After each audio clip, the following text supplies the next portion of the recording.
Hola a todos, mi nombre es Héctor Villanueva Gómez, bienvenidos a Auditando y Controlando, nuestro espacio de comunicación para analizar y compartir temas del día a día relacionados con las áreas de control, auditoría, riesgos, cumplimiento y la manera en que las personas que trabajamos en estas áreas de especialización convivimos con el resto de los departamentos en las organizaciones. Mi intención es 1. Generar e incrementar la pasión de los que conocemos la importancia de estos temas y 2. Que juntos compartamos nuestras experiencias y promovamos el valor que generan estas áreas a las empresas sin importar si son pequeñas, medianas o grandes. Pues vamos a darle. Venga.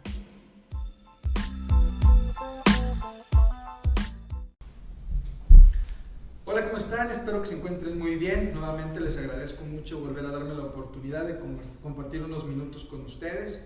Y en esta ocasión, pues como siempre, muy contento de iniciar esta conversación, que como decía mi abuelo, venimos con el problema, pero también venimos con el remedio y con el trapito. Me da mucho gusto compartir este espacio con un gran profesional, pero sobre todo un buen amigo a quien agradezco que pues, me regale un espacio de su tiempo en esa agenda que tiene tan complicada. Yo sé que siempre está muy atareado. Jonah Morales, ¿cómo estás, Jonah? Bienvenido a Auditando y Controlando. Un gusto, muchas gracias a ti la invitación y obviamente pues un placer estar aquí con ustedes. Muy bien, muchas gracias. Fíjate que vamos a tocar un tema muy interesante y creo que los últimos 2 años ha cobrado gran relevancia porque pues todo este tema de la pandemia más todo lo que ha venido agregándose el tema de Rusia y todas las cosas en general de la macroeconomía y temas geopolíticos y demás, pareciera que están muy lejos y que quizás no afectan a las empresas tanto en su día a día, pero en realidad son muy importantes y tenemos que encontrar la manera de atender ciertos temas. Entonces el día de hoy vamos a hablar algo que va a ser bien interesante. Ahora, antes de comenzar, me gustaría platicar un poquito de tu background en cuanto a temas académicos y laborales. Les platico, Jonah es un ingeniero industrial del TEC de Monterrey y cuenta con el grado de maestría en administración también en el EGADE Business School de este mismo tecnológico. Jonah tiene más de 16 años de experiencia profesional, principalmente en desarrollo de negocios y en el área comercial, muy especializado en soluciones financieras. Actualmente sigue estudiando y preparándose, por lo que es candidato a obtener la certificación CFA o CFA, es Chartered Financial Analyst del CFA Institute, que es una institución fundada por el mismísimo Warren Buffett. Actualmente también Jonah es director general en NBX Capital, que es un grupo financiero donde se ofrecen soluciones como arrendamiento financiero, arrendamiento puro, créditos estructurados, factoraje, entre otras soluciones. Y nos va a compartir algo de su experiencia en lo que ha sido brindar apoyo a empresas con necesidades de diferentes orígenes, pero que han encontrado soluciones similares.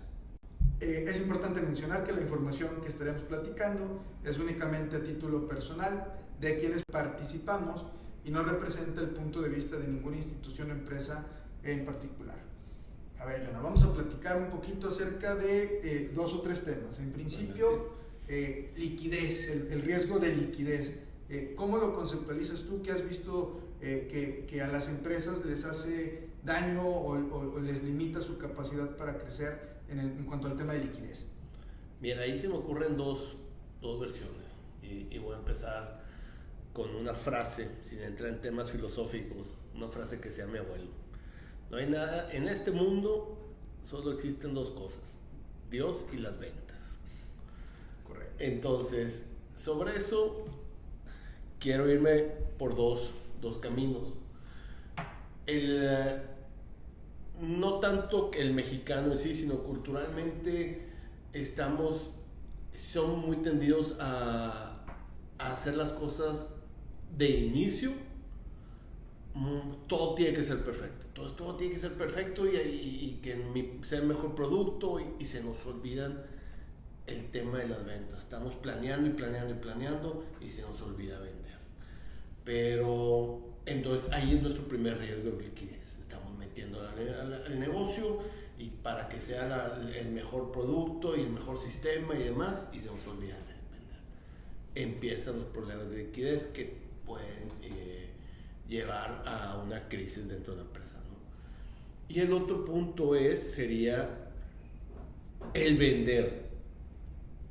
sin un control, ya sea porque vendiste demasiado y no alcanzas a producir o tienes la capacidad del servicio como debe de ser, o porque vendiste sin conocimiento del costo o del valor real de tu producto, y vender por vender, pues a lo mejor lo único que le va a beneficiar es a tu cliente, porque tú pudieras estar vendiendo por debajo de lo que te permite tu modelo financiero, ¿no? Ok, a ver, entonces, de entrada en estos dos caminos que tomaste es, a ver, puedo tener un riesgo de liquidez si no vendo suficiente, o sea, si estoy tan enfocado en arrancar al 100% con todo lo que es mi idea conceptual llevada a una operación, una ejecución del producto, del servicio, y estoy pensando en el marketing y la marca y cómo lo voy a llevar en publicidad a mis clientes,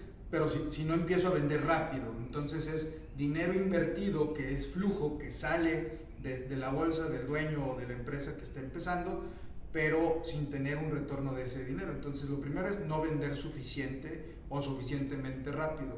La otra sería las características de esas ventas. Si no tienes características favorables para que ese dinero vaya digamos que como producto o servicio con el cliente y luego regrese a través de la cobranza, también ahí empieza a generarse este problema de liquidez. Entonces, vamos a platicar. En tu experiencia, ¿qué podemos hacer o qué debemos tener en mente cuando estamos nosotros desde el área de control interno o de auditoría interna para poder identificar esos riesgos? Que seamos nosotros aliados de la parte de negocio para decirle, oye, estamos observando desde aquí afuera, porque yo sé que tú estás en la operación, estamos observando que empiezas a tener un riesgo relacionado con liquidez. ¿En qué puntos podemos nosotros enfocarnos para revisar? Mira, estás tocando un tema muy, muy importante, porque el tema de auditoría en muchas ocasiones, y sobre todo cuando es una pyme, y te estoy hablando de pymes que a lo mejor sí facturan al año de 5 millones, 2 millones, con pymes que todavía están facturando 100, 150, 200 millones de pesos. Aún así, el tema de auditoría no lo mezclan a la operación. A lo mejor lo avientan un poquito más hacia corporativo y algunos procesos y demás, ¿no?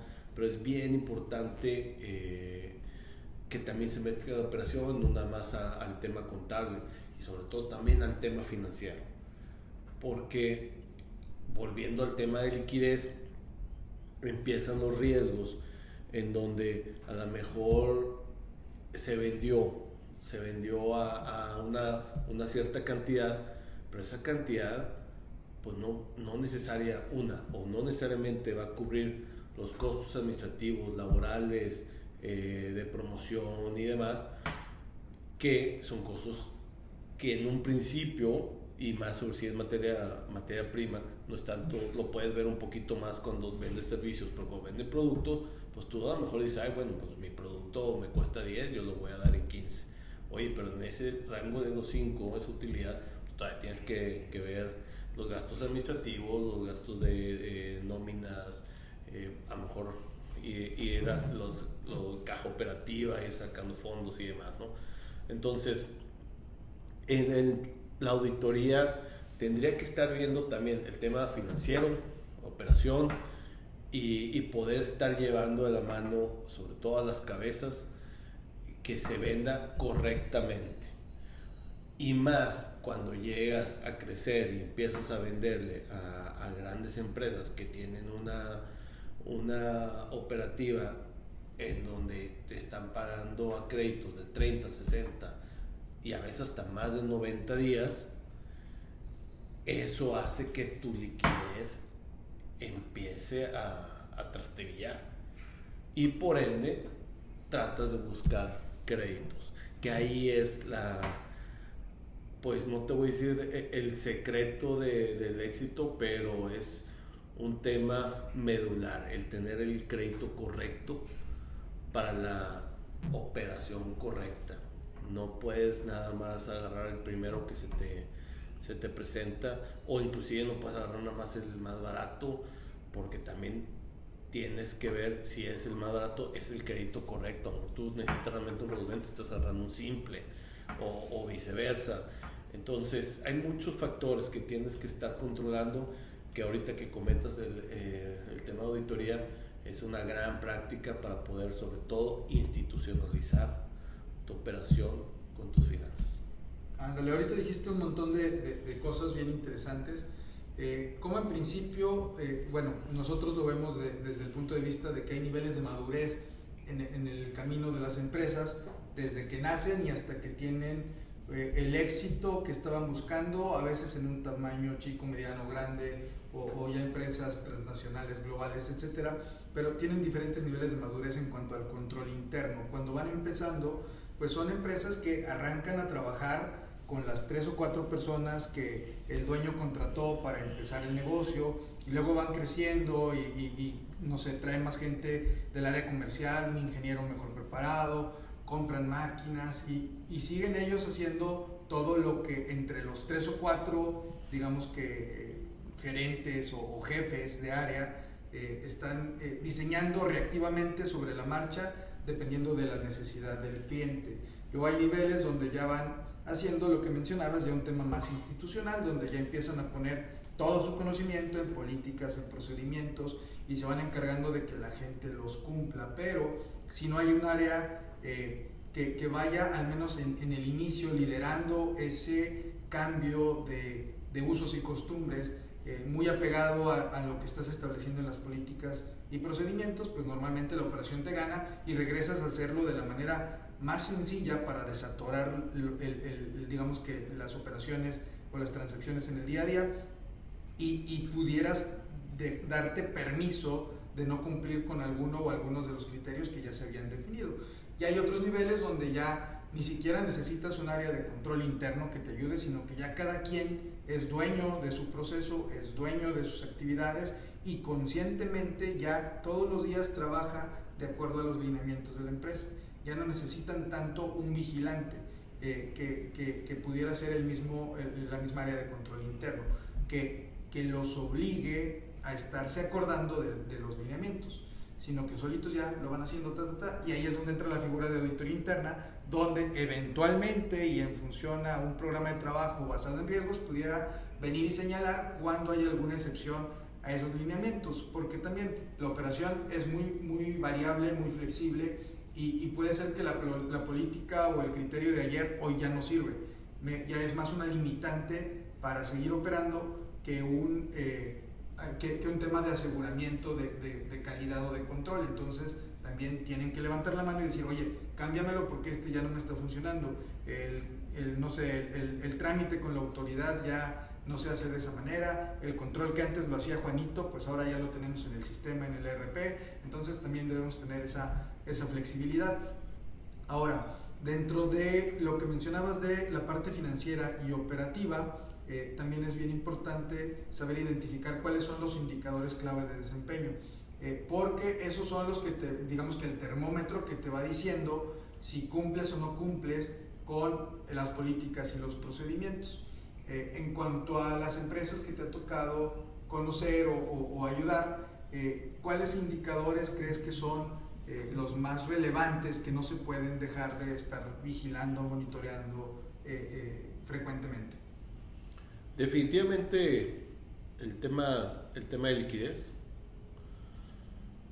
Lo más común también es gastos. Ahora me ha tocado, yo creo que más de 2 o 3 veces en donde a través del administrador vemos analíticas y vemos gastos que llegan, y me ha tocado casualmente en donde dices, oye, ¿y estos vuelos y demás que están haciendo operaciones en Europa? No, pues es que los dueños sacaron la visa de España. Entonces ese tipo de cosas son también costos que se le van aventando a la empresa, que no necesariamente tiene que estar sacando la empresa. Además, no debería estar sacando la empresa. Para eso están los dividendos anuales, para eso está a lo mejor el pago mensual si tienen sueldos y demás, ¿no? Entonces, todos esos usos y costumbres que mencionas son importantísimos, por lo que los indicadores que yo podría decirte ahorita, pues rápidamente es ese, el liquidez definitivo, gastos y los de CAPEX, la inversión que se tiene para el crecimiento de la empresa. Yo como empresa financiera, que necesito ver cómo está y cómo va a estar la empresa. Y entonces, mientras estos indicadores se mantengan dentro de, digamos, los rangos naturales de lo que es la industria, porque también dependes de si son ventas de temporalidad, si son ventas frecuentes, si es con un solo cliente o tienes muy bien diversificada tu cartera de clientes con la empresa. También de todo ese análisis depende el que pueda ese negocio acceder a algún tipo de financiamiento o de complemento de un producto financiero que le ayude a mantener esa operación, porque hace rato hablábamos de vender en ciertas características favorables, y pues una de ellas es, a ver, si vas con una cadena de autoservicios que te va a pagar a 90 días, pues a lo mejor tu capital interno, todo lo que aportaron los socios, no te va a dar soporte para más de 4, 5, 6 meses, y puedes empezar a tener un problema para incluso abastecer todo lo que te están pidiendo. Entonces, ¿qué soluciones financieras pudiéramos considerar para estas empresas una vez que sabemos que los indicadores están siendo razonables y que son que dan esa certeza o tranquilidad de que el negocio sí es rentable, sí está generando valor económico para poder ser sujeto a esos financiamientos, tanto en el sistema financiero tradicional como en otras alternativas a ese sistema financiero? Sí, claro. De hecho, discúlpame, ahorita que preguntaste el tema de indicadores, definitivo, el indicador de créditos bancarios es importantísimo, porque así como llama la atención una empresa que no tiene créditos, llama mucho la atención una empresa que está con más créditos de lo que debería estar, ¿no? Una empresa apalancada pues tiene mayor riesgo a que te deje de pagar, de caer en default. Entonces sí tienes que ver que hay un balance entre la utilidad, las inversiones, los créditos que tiene la empresa, el orden, y déjame te comento, digo, es algo muy curioso, pero dentro de lo que se hace en el proceso de acreditación, sí vemos todo el riesgo crediticio, se le genera una calificación de riesgo y todo, pero también hacemos la visita ocular. La visita ocular no es nada más para ver que si esté ahí la empresa y demás, sino para ver qué tan limpia está la empresa, qué tan ordenada, si a lo mejor si las paredes están manchadas o no. La directiva que puede tener una correcta administración, no nada más va al tema financiero, sino del ambiente de la empresa. Y ese ambiente es que todo esté en su lugar, que todo esté limpio, que no necesariamente te digo que esté lujoso, pero que esté todo correctamente como debe ser, y que la gente pueda vivir una experiencia de trabajo correcta, ¿no? Entonces también vemos eso, y eso casualmente o no casualmente se refleja directo a las finanzas.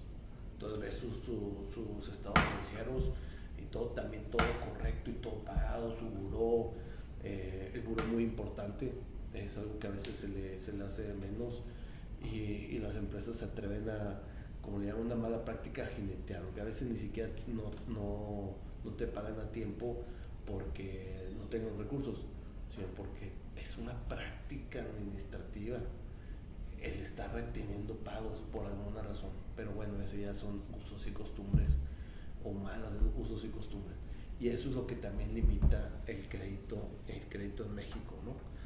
Entonces, pero bueno, ahí sí yo recomendaría tener tener todo en orden, no más tus números, sino también la casa, e igualmente en el indicador de créditos bancarios, el revisar bien con quién haces ese crédito. Hay muchas empresas que sí están apoyando a que haya más crédito en México. Aquí en México a las pymes a lo mejor andará alrededor del 30-40% de apertura de créditos. Digo, si ya ves todo lo hipotecario, si ves el tema de créditos de segundo nivel y demás, a lo mejor estamos subiendo entre el 40-45% por ahí. En México en pandemia subió hasta 60%. Todo el mundo andaba rayando dinero por todos lados, ¿no? Pero después vino ya la caída, la debacle, pues ya pueden pagar, y ahorita estamos revisando los 40% y demás. Entonces realmente fue una burbuja. Pero no porque estemos en esos niveles quiere decir que son créditos sanos. Tenemos que estar revisando créditos que no deben ir más allá de lo que nuestro producto o servicio permite, no porque queramos venderle a los grandes, a Tesla. Vas a agarrar un crédito que a lo mejor te va a dar una tasa arriba del 30%. Y hay otras empresas ya muy grandes financieras que dan tasas de arriba del 40%. Hay unas que te dicen que te dicen, no, mi tasa es cero, pero yo me manejo con variación cambiaria. No, pues ya traduces la variación cambiaria y estás hablando del 40-50%. Entonces esos son créditos muy tóxicos para la empresa, que sí, dice, oye, pero agarré el contrato de Tesla, pero quítate un crédito de la panza de 4 o 5 millones de pesos, es muy complicado una vez que lo agarras. Entonces sí tienes que estar siempre al pendiente qué tipo de crédito estoy agarrando y con qué empresa. Y sobre eso ya tomas la decisión estratégica de si inclusive vas a agarrar al cliente de Tesla o no. A lo mejor, oye, si a mí me venden Ford, así me dijeron un ejemplo una vez, me venden Ford en 100 millones de pesos, y dice, oye, es un preciazo. Pues sí, pero ahorita yo no tengo 100 millones de pesos líquidos para comprar Ford. Bueno, entonces no es una oportunidad para ti. Así lo tienes que ver con tu empresa. Entonces es una oportunidad para mí, no, porque puedo matar a la empresa inclusive. Entonces tienes que ser muy consciente del tipo de crédito que estás agarrando y qué empresa estás agarrando. Entonces para poder, desgraciadamente nuestro sistema financiero gubernamental no es el más óptimo, y tampoco llega directo a las pymes. Siempre llega a través de un intermediario, un banco de segundo piso, como es un AFIN o algunos fondos que hay, agropecuarios y demás. Entonces estos todavía tienen que aventar una sobretasa encima de eso para cubrir costos y riesgos y demás, ¿no? Entonces no necesariamente está tan fácil el acceso a un crédito barato, y menos ahora que están subiendo las tasas de referencia, y más si tu producto aguanta un cierto costo del capital bien manejado, es lo más correcto y lo más sano tener deuda. Entonces, fíjate, ahorita dentro de lo que mencionabas vienen ligados a algunos temas. Uno es el apetito de riesgo. El apetito de riesgo del dueño, del consejo de administración, los órganos de gobierno y del equipo directivo en general. Hay operaciones donde pudiéramos estar cruzando esa línea o ese límite donde todos estamos cómodos con el riesgo que estamos tomando como empresa para seguir creciendo nuestra generación de valor, ya sea económico o en los ámbitos que tengamos definidos, como volumen de operaciones, etcétera, ¿no?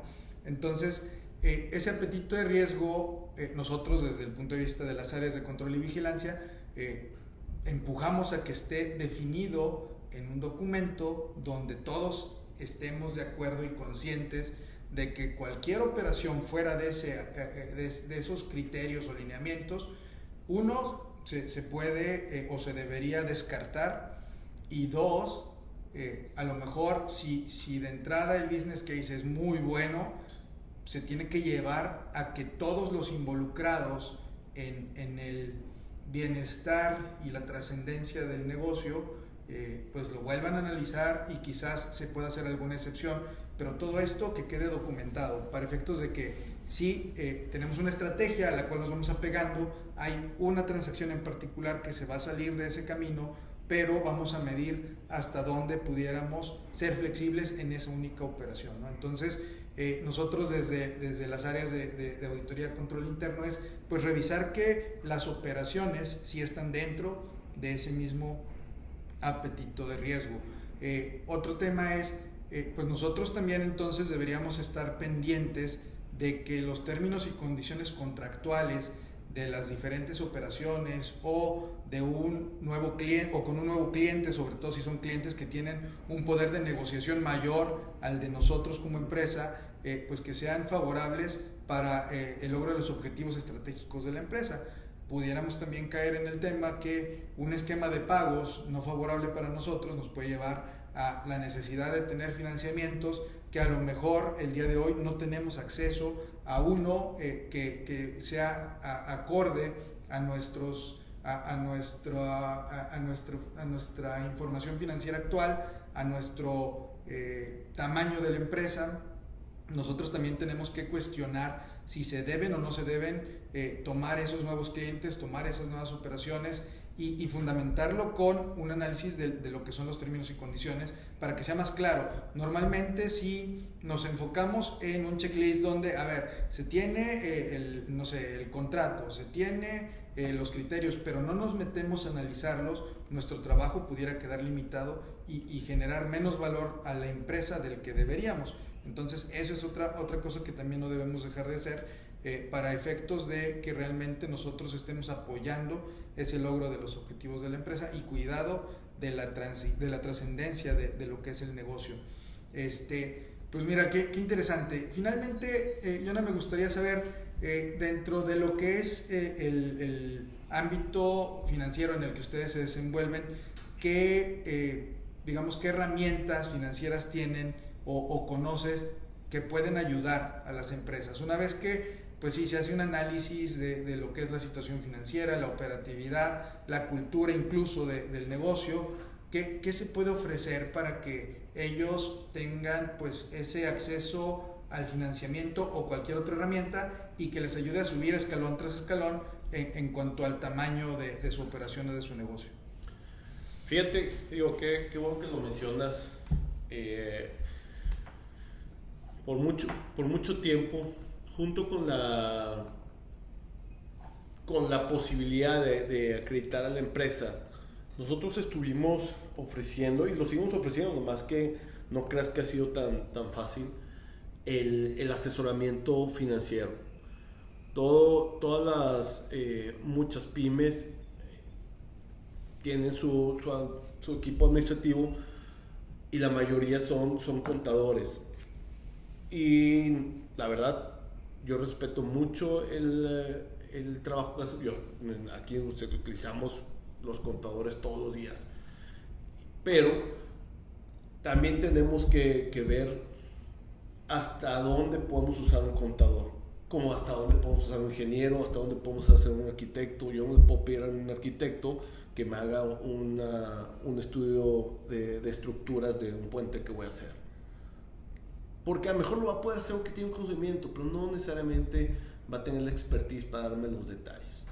Entonces, nosotros hemos estado ofreciendo, aparte de la acreditación, un asesoramiento financiero, y eso es lo que yo pudiera darles hoy como recomendación.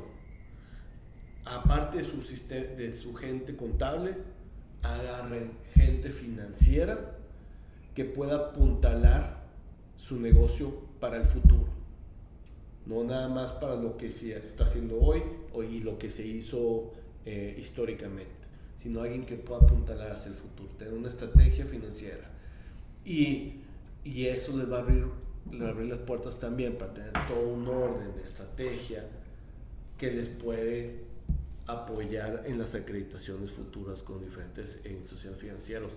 En nuestro caso, a nosotros nos ha servido muchísimo los casos que vienen de empresas que ya tienen este enfoque financiero. Entonces es muy sencillo para nosotros poderlas revisar y el nivel de riesgo y comparar y ver la realidad y todo, ¿no? Donde hemos batallado estas empresas, a lo mejor no quiero decir de la vieja guardia porque unas empresas muy antiguas que son unos titanes, pero que a lo mejor son empresas que no se han enfocado o no han querido enfocarse a un desarrollo financiero, tanto el operativo como el tema contable, que pueda abrir las puertas a ese mundo de financiamiento, ¿no? Al final del día, como dije, es algo muy muy sano, nada más que sí lo tenemos que tener bien controlado y para eso necesitamos ahí un buen financiero dentro de nuestras filas. Perfecto. Sí, definitivamente contar con profesionales en cada una de las especialidades que necesitan las diferentes áreas de la empresa, y en este caso en lo que tiene que ver con la parte financiera, pues ayudan mucho al crecimiento y a la estabilidad del negocio.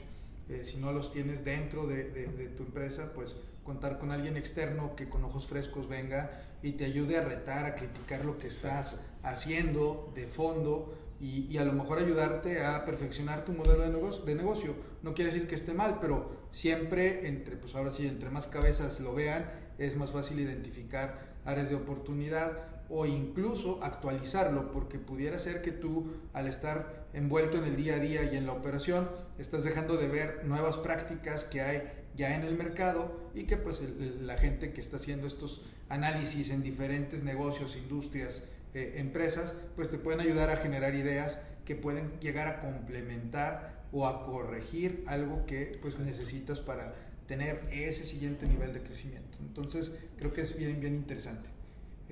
Pues no sé, Jonah, ¿algún otro tema que quisieras tocar antes de que nos vayamos a despedir el episodio? No, nada más decirle, a tu auditorio del tema financiero y con este enfoque de apertura del crédito, es que recuerden que las instituciones financieras somos un vehículo de liquidez para sus empresas, pero que el riesgo lo tienen que tomar las empresas, no hacer que lo tomen las instituciones financieras. Y por eso esa apertura total al financiamiento en México no se puede dar. Si la gente no paga, las tasas van a tener que estar más altas, porque el riesgo se tiene que contemplar dentro de la tasa. Entonces la pagan unos por otros. Pero si usáramos ese enfoque que te digo, en donde digan, oye, esta institución financiera es mi vehículo para liquidez, oye, pero el riesgo de esta cuenta estoy bien consciente que es mío, entonces ya pensarían, caray, pues a lo mejor sí puedo caer en impago, porque este cliente o me castiga demasiado en días de pago, 30, 60, 90, 120 días, me ha tocado hasta 170 días, o pues tiene fama de que no paga. Entonces, en lugar de quererlo agarrar, al cabo, pues ahí veo con la institución, no va a ser mi lana, con la institución financiera podemos ahí llegar a un acuerdo. Si empezamos desde raíz, desde el principio, vamos a traerles puros casos de éxito a instituciones financieras. Si tú traes puros casos de éxito, ya no va a haber riesgo, hasta las tasas van a ser más baratas. Entonces, yo los invitaría a cambiar esa mentalidad de que el riesgo es de la empresa. Entonces, la empresa, como si fuera su propio dinero. Oye, la empresa está dispuesto a caer en impago con ese cliente. No. Pues entonces no pides un crédito tampoco, y ni agarres a ese cliente. Entonces, busquen tener lo más sano posible sus finanzas y su histórico crediticio, y con eso se le va a abrir las puertas tremendamente y a apuntalar al éxito en el futuro próximo. Y va muy de la mano con lo que nosotros siempre decimos en la parte del control interno. El mejor sistema de control interno es cuando las mismas personas que están en los procesos, los dueños de las actividades de control, pues las asumen como propias, porque no tienes que estarles diciendo que es su responsabilidad. Ellos ya tienen ese sentido de responsabilidad, de pertenencia sobre lo que están haciendo. Y eso, digamos que es permeado si la cultura organizacional desde el dueño, desde los órganos de gobierno y directores hacia abajo, pues cada quien tiene ese sentido de responsabilidad y de propiedad sobre lo que les toca hacer. Va muy en línea con lo que dices. A ver, sí, yo voy a tener un financiamiento, pero si dejo de pagar porque tomé una mala decisión, no vas a afectar solo a la empresa que te está financiando. Tu negocio puede perder toda credibilidad y puede dejar de existir. Entonces va muy en línea. Pues muy interesante, Jonah. Muchísimas gracias por tu tiempo y por acompañarnos. Seguramente por ahí en algún momento regresaremos a tocar algún otro tema por aquí contigo. No, encantados y lo que podamos apoyarte. Y ¿sabes qué? Déjame te digo un último ejemplo. Venga. Tenemos ahorita en un par de empresas auditores nuestros, pero auditando la operación de esa empresa. No sabes cómo han cambiado las finanzas y el crecimiento de esas empresas. Y ellos nada más van a mantener orden, a tener control y demás. Ni siquiera tienen voz y voto porque no son de esa empresa, son nuestros, son gente de NBX. Y ha sido toda la diferencia. Entonces, qué bueno que están haciendo este esfuerzo de llegar cada vez a más empresas para promover esa cultura de la auditoría. Felicidades. Muchas gracias. Pues muy bien, así llegamos al final de un episodio más de Auditando y Controlando. Les agradezco nuevamente su tiempo, su confianza para escuchar lo que platicamos en esta ocasión con Jonah Morales, y les recuerdo que es de gran importancia y utilidad que me escriban para saber su opinión y me digan qué otros temas quisieran que platiquemos más adelante. Por lo pronto les envío un gran abrazo y les recuerdo que juntos podemos promover con más fuerza el valor que generamos en nuestras áreas. Soy Héctor Villanueva Gómez y los espero en el siguiente episodio.